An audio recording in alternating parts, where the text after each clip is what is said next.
নেই, তা হচ্ছে খুন। আমরা কি এই বাংলাদেশ চেয়েছিলাম? আমরা কি এই স্বাধীনতা চেয়েছিলাম?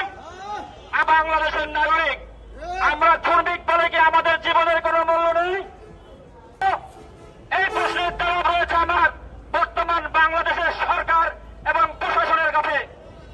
আমি বলতে চাই একটি করে করবো, আপনারা ওই ধর্ষণকারীকে প্রশ্রয় দিচ্ছেন। সংগ্রামী বন্ধুগণ, আপনারা জানেন আমরা খেলে খাওয়া মানুষ। ধন্যবাদ। আসলে আমরা আজকে এসেছি, আমরা ইতিপূর্বেও আসিয়ার যে ধর্ষণ হয়েছিল সেই আসিয়ার ধর্ষণ এবং হত্যার প্রতিবাদে আমরা মানববন্ধন মিটিং করছি এবং বিচারের দাবি জানিয়েছিলাম। পরবর্তীতে অনেক ধর্ষণের ঘটনা ঘটেছে, তারপরে আবার নতুন সরকার আসার পরে একটার পর একটা ধর্ষণের মতো ঘটনা ঘটতেছে। এটা পরিকল্পিত কিনা সেটাও সরকারের উচিত খুঁজে বের করা। পাশাপাশি সরকারের উচিত এই ধর্ষণকারীদের উচিত শাস্তি প্রদান করা এবং দৃষ্টান্তমূলক শাস্তি, যেটা সারা বাংলাদেশের মানুষ পেতে পারে।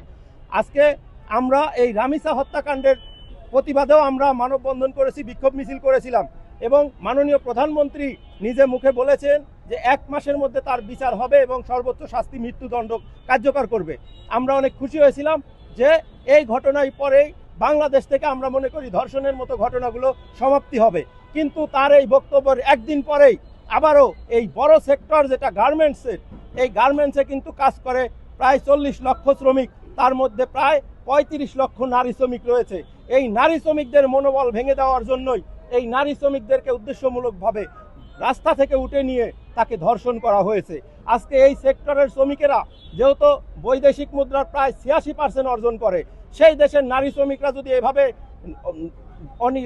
অনিরাপদ থাকে তাহলে এই দেশের নারী শ্রমিকেরা আর কাজে যাবে না। তখন কি হবে এই শিল্পের?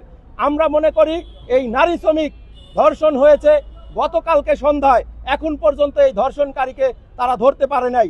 আমরা শুনেছি এই ধর্ষণকারী অনেক প্রভাবশালী, ওই এলাকায় মাদক কারবারি এবং মাদক কারবারির মাফিয়া উনি, তাকে ধর্ষণ এবং এই ধর্ষণের কারণে তার পরিবারও তার বিরুদ্ধে কথা বলতে ভয় পেয়েছে।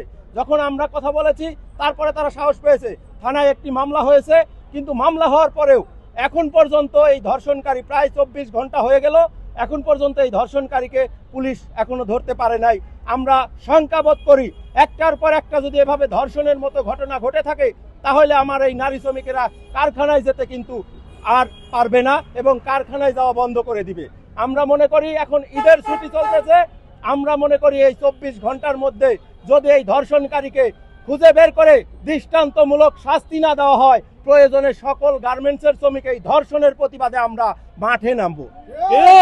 প্রিয় উপস্থিতি, আপনারা জানেন একটার পর একটা আমরা প্রতিনিয়তই বলে আসছি আমাদের গার্মেন্টসের নারী শ্রমিকদেরকে নিরাপত্তার জন্য, সুসময় এবং সঠিক কাজের জন্য, তাদের যে ফেয়ার কাজ, তাদের এই কর্মস্থল, নিরাপদ কর্মস্থলের জন্য আমরা আন্দোলন করে আসছি। কিন্তু আমরা গার্মেন্টসেও দেখছি গত 1 সপ্তাহে গাজীপুরে 2টি ঘটনা ঘটেছে, ইফটিজিং এবং যৌন হয়রানির মতো ঘটনা। আশুলিয়াতেও এই কারখানায়, কমপ্লায়েন্স কারখানা, সেখানেও এরকম নারী শ্রমিকের ছবি পর্নোগ্রাফি তৈরি করে এআই দিয়ে ব্যবহার করে এই নারী শ্রমিককে ব্ল্যাকমেইল করে ধর্ষণের চেষ্টা করতেছে। আমরা এটা নিয়েও আমরা প্রতিবাদ করেছি। আমরা চাই ধর্ষণ জিরো টলারেন্স নীতি সরকারের অবলম্বন করতে হবে। আর যদি তা না পারে প্রয়োজনে এই গার্মেন্টস শ্রমিক 40 লক্ষ গার্মেন্টস শ্রমিক ঈদের পরে এসে এটার বিচার দেখতে পারবে এবং এটার বিচারের জন্য যা যা করার দরকার আমরা মাঠে নেমে করবো ইনশাল্লাহ। ধন্যবাদ।